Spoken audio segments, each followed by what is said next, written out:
Hey everyone, welcome to another episode of the Wednesday Conversation. I'm Bethany Gilbert, and I'm here with Pastor Bob Thune and Pastor Dusty White of Coram Church and Pastor Chris Hemmelman of First City Church.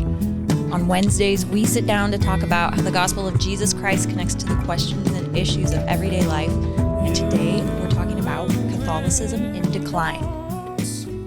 We are talking about it with, What's going on? my voice sounding like this. What's going on? How do you feel about that? Bethany was teasing me. It's twice a year. Twice a year something happens. Yeah. Allergies or something. It could be AI over your voice. Yeah, this actually, you don't even know if I'm here. Yeah. This could be just all a bot. This is AI Bob. I preached a sermon like this, what was that, 2 months ago, Dusty? It was concerning. But And I brought you a glass of water in the middle of the you sermon. did. Thank you for that. It was a blessing. It was a bold move, but Yeah, it was. Walking forward in the middle of a church service is kind of a scary moment. yeah. Scary for me because I'm like, why is this person walking toward me? And scary for you because you're like, the whole room's just looking at me. A friend said, "How did you know that he just needed water?" I was like, "Well, we've been doing this a long time. And I read knew it was Bob's water cues. time." Dusty, you read my nonverbals very well. We want to talk about another angle on the Pew Religious Landscape Study, which we mentioned in an episode 3 or 4 episodes ago. We talked about this Pew Landscape Study, and then an article came out in World Magazine at the end of March, picking up on an angle of that study that I hadn't noticed in the data. But Stephen Wedgeworth noticed it and wrote about it. And I thought, well, that's actually really interesting because of where we live in the world. So for you listeners outside of Omaha, Nebraska is 49% Catholic, highly, highly Catholic town, which means most of our mission, there's always former Catholics in our church, current Catholics in our church, sometimes people who have been part of our church who are now converting to Catholicism. There's a lot of interplay between our sort of historic Protestant sensibilities and a highly Catholic city. And I know we're not the only people like that. Boston is like that. There's a lot of Philadelphia. There's a lot of cities in America that have that same sort of deeply Catholic sort of ethos or history, and where we are doing, mission within that context. And so one of the features of the religious landscape study that Stephen Wedgeworth identified is that the Catholic Church is having some significant challenges with decline as well. And I thought that was an interesting thing to talk about because I hadn't noticed it. You guys remember when we did the podcast, I had all these stats about like, hey, here's the biggest denomination, and here's the denominations that are shrinking. I just always pay attention to the Protestant data, not so much to the Catholic data, but the Catholic data matters. And you definitely can feel that decline or that, decline, I guess, in our own city. Like just in conversations, you can see it kind of happening. I think in 2010, you can't hold me to this, but I think it was 63% of our city claimed to be Catholic. So we feel that in our own context. I've tried to buy 2 Catholic church buildings. You're not surprised. No. Neither of them was in the right neighborhood exactly, but there have been a couple parishes that have closed down. And so, yeah, we definitely have seen that. Let me read a few excerpts from this little short article by Stephen Wedgeworth with the excellent title, Mass Exodus.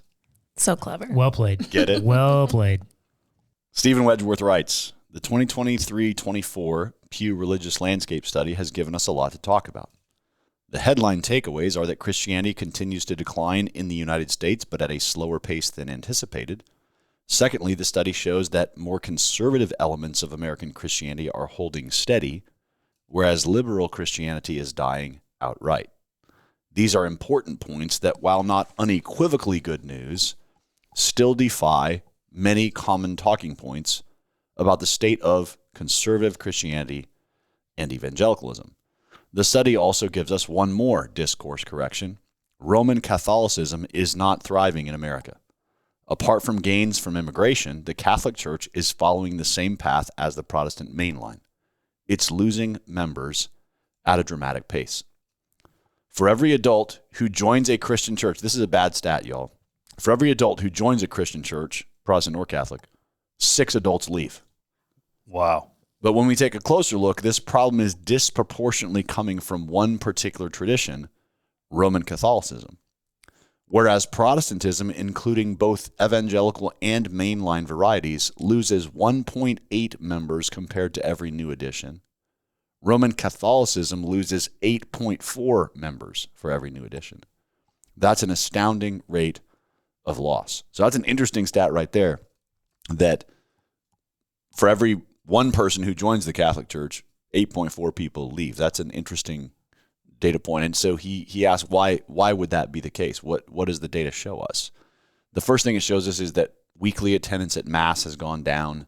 Younger people are less likely than their parents and grandparents to attend Mass on a weekly basis. Here's an interesting second answer to the why question.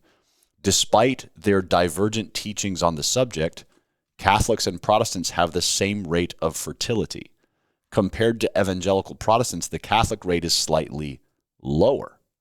Once again, we can see that U.S. Catholicism is not a growing church. His point is, one of the ways the church grows is just by replacing itself through childbearing. And Catholics used to be known for having really huge families, but actually now their families are slightly smaller than your evangelical Protestant family size, which makes sense if you've been around Coram Deo or First City. That was supposed to be a joke, but you guys didn't laugh. What about those? Okay, the article goes on to say, what about high-profile Protestant converts to Catholicism? Doesn't this signal a larger spiritual movement? No. While it is true that certain academics and media personalities have left their Protestant churches for Roman Catholicism, the national statistics still point in the opposite direction. Only 2% of Americans who were raised Protestant are now Catholic, whereas 14% of childhood Catholics are now Protestant. While good for the headlines, conversions from Protestantism to Catholicism are blips on the national map.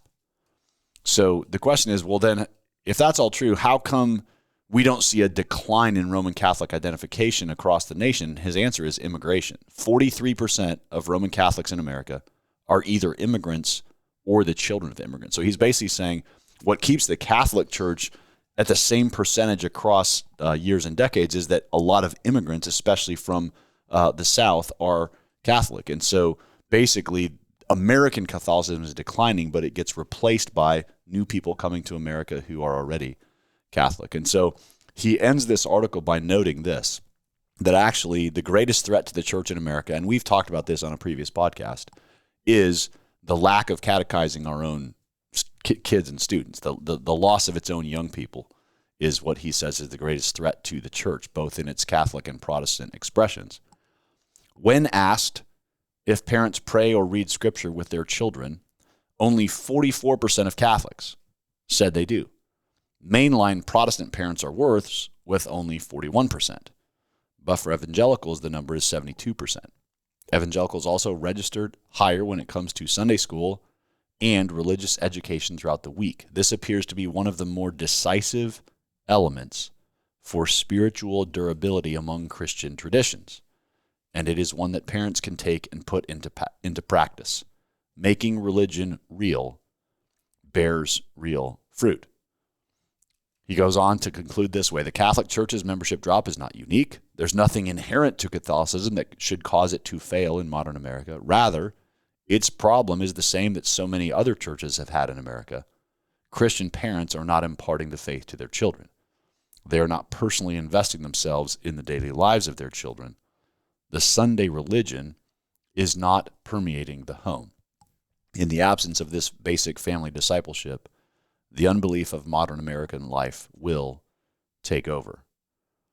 So, friends, I think one of the interesting things there is that the data shows the one thing evangelical Christians, whether you like that label or don't like that label, the one thing that the statistics show that we do well is stuff in the home, discipling kids, reading the Bible with kids, praying with kids, trying to make the household a place of spiritual formation. And to the extent that that happens well, you generally see good fruit in terms of how it's passed on from generation to generation.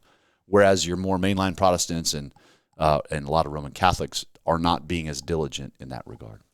Reading this article, I mean, I don't know if I have like super profound thoughts, but something that stood out to me is the power of perception, that in so many ways there's this perception that the evangelical church is the church like in this great crisis. And yeah, there's some trends that have been upsetting and sad in some ways. But if you look kind of side by side compared to other traditions, there is still a robust strength to the evangelical tradition. So this is not like, to take a victory lap, but just when you start to kind of dig into some of these numbers, you see, hey, perception is not reality often.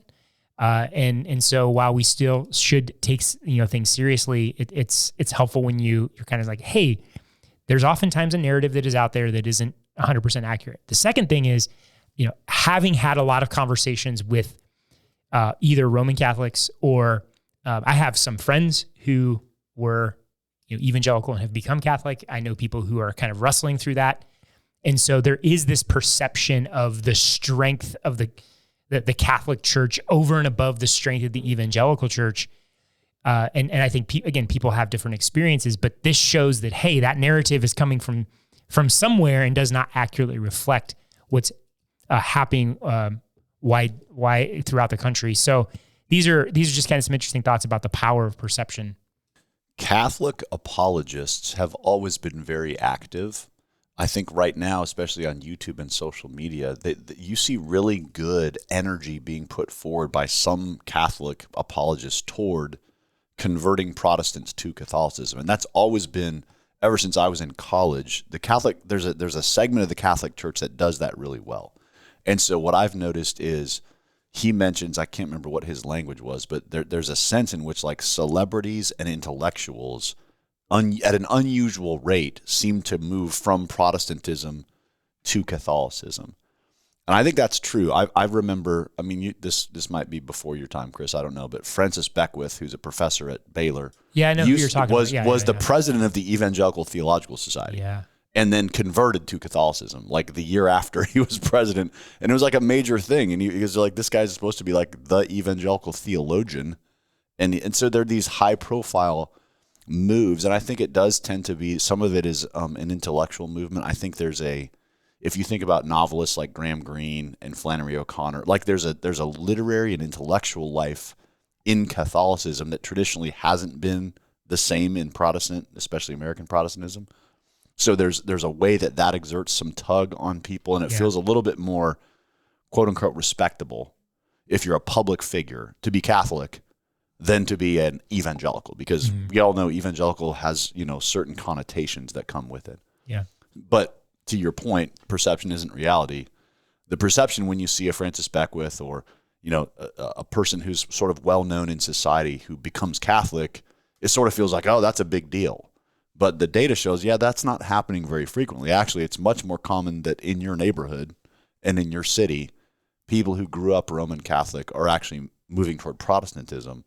And I think there's a reason for that as well. Yeah. Which plays out in our churches. We have far more people that have come out of Catholicism in our church than people who have left our church to join Catholicism. Yeah, I was thinking about those stats. The 2% of Americans who were raised Protestant are now Catholic, whereas 14% of childhood Catholics are now Protestant. That's definitely played out in our churches. And I can count on one hand how many people have gone towards Catholicism from our church in the last 15 years. But I would need a whiteboard to talk the other way. Yeah. It's interesting. Obviously, I'm a convictional Protestant, so I think, I think this movement is the right direction. I realize there will be people who listen to this podcast and they have the opposite conviction. They're like, actually, more people should become Catholic. And that's a fun debate. I enjoy, like you, Chris. I have a lot of friends who are thoughtful Catholics, and I enjoy those conversations. But I do think it is interesting that statistically, when we just think about what do we see across society and across culture, what the stats show is that Roman Catholicism is declining in a way similar to mainline Protestantism. Yeah. And that is not good for either the Catholic Church, nor is it really probably good for America in general. I actually think the mainline Protestant tradition and the Roman Catholic tradition, though I disagree with both of them theologically, they've played an important social role in American history. And so actually I don't really want them to die quickly. I think there's value in those traditions. Yeah, and if you think of like co-belligerents in sort of cultural struggles, the Roman Catholic Church is, in many ways, has maintained a conservative theology. And so there is a reality that we want, if we're just kind of looking at social influence, a strong, robust Catholic Church is actually good. And we could say, is a good co-belligerent for the things we want to see in society. I would say less so than a lot of mainline today because of some of the things that they've embraced. Yeah. So agree with you, Bob, like convictionally Protestant. And so, the trends towards, embracing a Protestant understanding of theology and scripture, I'm always going to, champion that. But at the same time, I don't celebrate this, that there's a weakening of the Catholic Church. I think of Catholicism more as just a huge institution in American society. And so I think of what does the decline mean for all of the institutions that they have, healthcare, I think primarily of what does that mean for that? And could it ever disappear completely? I don't think so, but I don't know. I don't know. That's kind of what I thought of. Yeah, they do. I mean, if you think about, you're right that the Catholics build institutions well. And a lot of the, think about the oldest colleges in our city, the oldest hospitals, they're Catholic. And, as well as things like orphan care or social services, so there's a lot there that we want to not celebrate the decline of. But I think this is an interesting article to me, I guess on a couple different levels. One is I'm always talking with people who are working their way through these questions. Meaning I'm always talking with people in our church who are wondering if they should become Catholic, or, people who are like, hey, my friend, my uncle, my boyfriend is Catholic, but he's been coming to church with me and he's asking questions about Protestantism or the Bible or the gospel. So I'm constantly in conversations with people wrestling through this sort of Protestant Catholic difference. And it's, to me, I want to be both charitable and courageous in those conversations. I want to say, hey, I got no hard feelings toward Roman Catholics. And actually, I think your doctrine is wrong. And so I want to convince you that the gospel, as I think you love it, is actually present in the Protestant church in a way that it's not in the Catholic church. That's why I have this joke. I might have told this story before, so you guys can mute me if I have. But years ago, I have a friend who is an artist, a very good artist, and he's Roman Catholic. And we used to have frequent debates. I mean, he was a good sort of conversation partner. And of course, if you're an artist, the Catholic Church loves art and buys a lot of art. And so he had tons of commissions from Catholic patrons and Catholic churches, and he would do really, really amazing art. So, the Catholic Church was kind of his bread and butter as well. But his whole thing was, you should, once you read the Church Fathers, you'll become a Catholic. If you actually understand that our view of the Eucharist is what the Church Fathers had, so he actually challenged me, you need to go read the Church Fathers. So I said, great, I'll do it. So I took a sabbatical a few years back, and that was one of the things I did is I said, give me the Church Fathers you want me to read. And I read them. And then I came back and talked to him about them. It was a really fun project.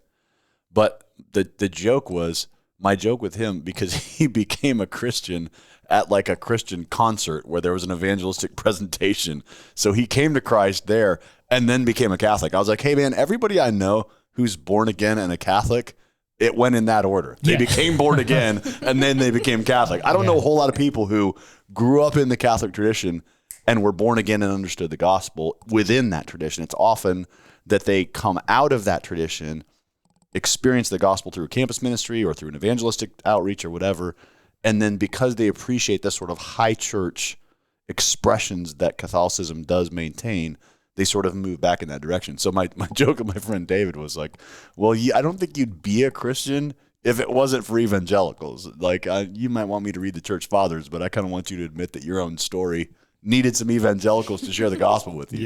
Yeah. It is interesting that, the folks that I knew that have moved from evangelical to Catholic, and even the ones that I know that are wrestling through it, they're not going, the Roman Catholic view of grace and the sacraments, that's what's compelling to me. It's more the institutional, it's the history, it's the stability, it's structure. that kind of, the structure. And so, to your point, I think but I think that's, and also to your point, Bethany, I think that is the strength of the church and our society, what it offers. And so there is good to that. I mean, yeah, celebrate some of those things.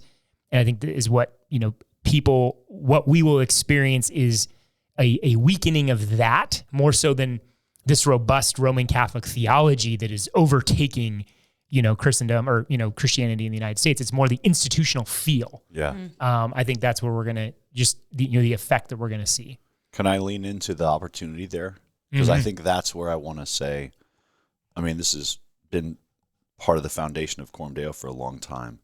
But that's why I think it matters that church planters and churches in general lean into actually the Protestant tradition, liturgy, creeds, hymns, worship, theology, because I think what we what evangelicalism did is like, hey, let's have a black box in a strip mall with loud music and call it church. And it's just like, yeah, that's, you might get some college students that way. Maybe there's a season in people's lives where that feels like new and interesting. But I think what tends to happen is when people have experienced a high sense of mystery, transcendence, beauty, which the Catholic and Eastern Orthodox traditions both do really well, probably they're not coming to your strip mall church for the next 70 years. Like they might come for a few years, but there's something about that I think is compelling because it has a connection to history, it has a connection to beauty, and it has a connection to the depth of the human soul. And I want to convince every evangelical I can, our tradition has that. We're Protestantism has that to it. You just need to lean into it rather than leaning into this sort of deliturgical, historical, 3 fast songs, 2 slow songs, a cool sermon. Just that's not going to do it over the long term, I don't think. That's so he mentions in this article the high church versus low church connection, right? That a lot of evangelical churches tend to be low church rather than high church. And I think what compels a lot of thoughtful people back toward those more Catholic and Orthodox traditions has something to do with liturgy, beauty, transcendence, and theology. And I want to help Protestant church planters say, we have that. Go do that. Absolutely. Learn your liturgy. Yeah. Well, and I became a Christian in the 90s, and everything was assumptive about creeds and the 10 Commandments. And then we had to dress it up or fancy it up a little bit to really reach people was kind of the message. And now that can reach you for a couple of years, but people are showing up to our churches because they want depth or transcendence, or they want to, they will say those things. They want to go deeper with the Lord. Mm-hmm. Well, and I'm fascinated by the amount of people I know that are in our church who grew up Catholic. I talked to a guy on the phone last week. You know who I'm talking about, Dusty, that he's been Catholic for years, but he went through some tough stuff in his life. And he's like, man, what I like about Coram Deo is it feels familiar. Like it's recognizably similar to what he grew up with because it's liturgical, structured. There's creeds and confessions. We're singing some hymns. There's a transcendence to the worship service that he appreciates, and it's recognizable to someone who grew up in a Roman Catholic tradition. And that's what we've always said, like, it should be, because Protestantism and Roman Catholicism share the same history. Like we're part of the same tradition. We just have disagreed on some very foundational doctrinal things and practice things that actually have led to a significant split. And, to use John Hanna's language, as a Protestant, we think the whole history of the church is ours. We would say it's the Roman Catholics that left orthodoxy or stepped aside into some error. I know the Catholics would say the opposite, but that's where the debate needs to be had, I think, is to say who is rightly inhabiting this tradition. Let's talk about the tradition and let's live in it and embrace it rather than trying to be non-traditional. Yeah. Let's talk about this home piece. You mentioned this at the beginning, Bob, but only 44% of Catholic parents said that they prayed or did things in the home, while 72% of evangelicals were doing that. And that's a pretty drastic difference. Yeah. I would love to just hear from you guys. Why do you think that is? Do you think it's because my take would be because in the Protestant evangelical lane, more can be done by parents Whereas in the Catholic Church, there's a need for priest and a little bit of that structure that is attractive to people that also can hinder it. But I also would just say, I think it's disenchantment. I think the parents are disenchanted with the Catholic Church as well. So they're like, yeah, we do this, but we're not super into it. Yeah. What would you guys say to that? I think there's a theological difference there because, as you said, in the Roman Catholic tradition, grace comes through the church. It's mediated through the church. And so the main thing is go to confession, go to Mass, be present to receive the sacraments. That's the thing Catholic kids get told. I mean, I went to Miller North High School. It was a long time ago. But all my friends were Catholic, and they all did CCD in like 8th and 9th grade. And it was this Catholic confirmation, you know? Right. And literally every one of them, I mean, I can count on one hand the number of people who took it seriously. Yeah. The rest of them were just like, yeah, I got to go to CCD again because my dad says I have to. You know, it was just like it was like the box you had to check to do the thing that the family wanted you to do. And so, and they all complained about it. There were very few of them that were like, man, I'm really learning a lot about my theological tradition, you know? So I do think there tends to be it can lead to, doesn't have to, but it can lead to a certain kind of passivity on the part of parents. The other thing I think you have is, you know, evangelicals have historically emphasized small group Bible study, personal prayer, quiet times, reading the scriptures, confession of sin. I mean, just it's to our credit, though there are certain things about our tradition I would say like need to be refined and reformed.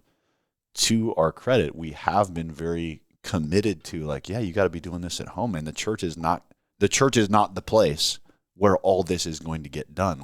It's not a substitute for the household. It's a both and so I think for many healthier evangelical traditions, you just have a sense of like, yeah, I gotta do this at home. I can't just offload it to the youth pastor or the student of the kids ministry. Yeah, and along those lines, it would seem that in the past, I don't know, 10 to 15 years, the amount of resourcing that's been done has improved too. Like if you think of, and to your point, the tradition, I mean, you can find these very rich, you know, how to do family worship at home that provide some liturgies, home liturgies that are diving into some of the tradition that we have. So I even think the resourcing that the evangelical church has done on this kind of stuff has improved dramatically in the past 10 to 15 years, which has probably also helped the culture that was kind of there, as you were saying, Bob, where, yeah, you there's a private devotion, there's a family devotion that also takes place. Bethany, do you have more friends who have become from Protestant to Catholic, or more friends that have turned from Catholic to Protestant, or about the same? I think it's Protestant to Catholic. Yeah. I know a few Catholics who've converted, but I think it's Protestant to Catholic, which I felt like that happened. That was like a really popular thing back like 2010. Yeah. 2012, like somewhere in there. I just felt like I knew a lot of people. But I do, it's funny though. I was just thinking, like, I laughed because I grew up, you know, small town Nebraska, evangelical my whole entire life. And so Catholicism was the boogeyman. Yeah. I mean, yeah, like it was, and so when we started coming to Coram Deo, and I told my mom, like, I was like, hey, we read like there's liturgy. She was like, that sounds too Catholic. Run. Yeah. We get that too. We do get that. I have that conversation pretty frequently. People are like, this feels really Catholic. Yeah. But it's one of my favorite parts of our worship. It's one of my favorite conversations to have with people because I just say, well, it's not Catholic. It's just Christian. You probably just haven't been around churches that have leaned into that history very much, you know, which is fine. But I think the takeaway for listeners, so I want to challenge you in a couple places. One, this is an important truth for you to know in light of what Chris said, that perception is not always reality. And I think for me, sometimes, as you said, Bethany, I have walked with people who have become Catholic, and it feels kind of like a bummer, like, oh man, I wish they wouldn't go that direction because I don't think it's theologically the right direction. But it can feel sort of discouraging, and it can feel like, man, you know, people are becoming Catholic. The stats show that that's not actually very common. You know, it's much more common for folks to move from Catholic to Protestant. So I want to help people see, like, hey, if the perception in your life is, man, I guess all my friends are turning to Catholicism, that probably is happening in certain instances, but it's not the broad sweep that's happening across the culture.